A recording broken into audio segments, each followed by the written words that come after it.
Hi, this video is about EU flight delay compensation, but in particular about Air New Zealand and whether or not you can make a claim against airlines like Air New Zealand. Now, the thing is Air New Zealand is a non-EU operated airline, and the answer is yes, you can make a claim, but only on flights that depart from a UK airport on Air New Zealand, or for that matter any EU airport actually. Now, the flight delay is in relation to the arrival time. Now, of course, Air New Zealand are a long-haul aircraft or airline, so therefore the chances are, if something goes wrong, the delay potentially is going to be quite a long delay, and as long as that delay is more than 3 hours, then you have a potential claim. And the delay or the arrival time is deemed to be when the doors of that Air New Zealand flight are opened at the destination airport. So, for example, if it was delayed leaving by more than 3 hours, but in that time, because of course they've got a longer distance to travel, they've got more chance to make that time up than if they arrived less than 3 hours late, then there wouldn't be a claim. And that's only fair, because of course they've made up the time and they've tried to make good, because at the end of the day all airlines have a duty of care to their passengers.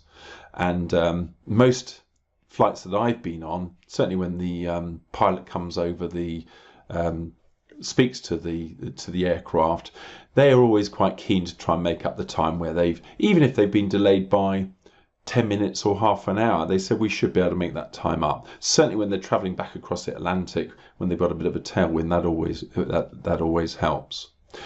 The second criteria that has to be satisfied with your Air New Zealand flight delay is in terms of whose fault it was. So if it's the fault of Air New Zealand, then they may, as long as all the other criteria are satisfied, have to pay out compensation. Now, if the delay was due to bad weather, fog or snow or hurricanes and so on, then that wouldn't be the airline's fault. Things like volcanic eruptions, bird strikes, striking staff, or political unrest, none of those would count towards being the airline's fault. But if you've got crew sicknesses, crew being late, or technical faults on the aircraft itself, then that is deemed to be the fault of the airline, and therefore they would have to pay out. Finally, as regards to your Air New Zealand flight, the amount of compensation you get, which ranges from €250 through to €600 for a delayed flight, this is governed by the distance travelled.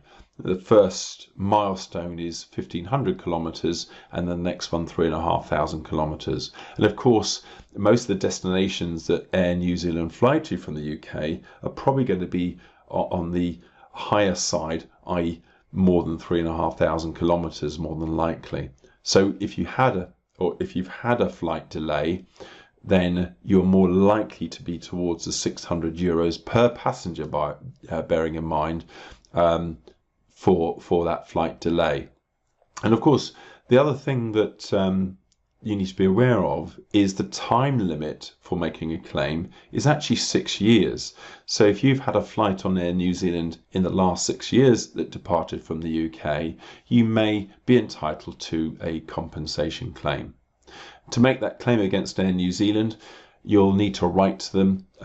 You'll also need to include with that letter your supporting evidence, ideally a boarding card to show you're on that flight, and detail as much information you can in that letter about what actually went wrong and the delay that occurred. The alternative is that you make a claim via an expert company, a company that's doing this day in, day out, that has a legal department. Of course, there'll be a cost to that. They've got to make their money.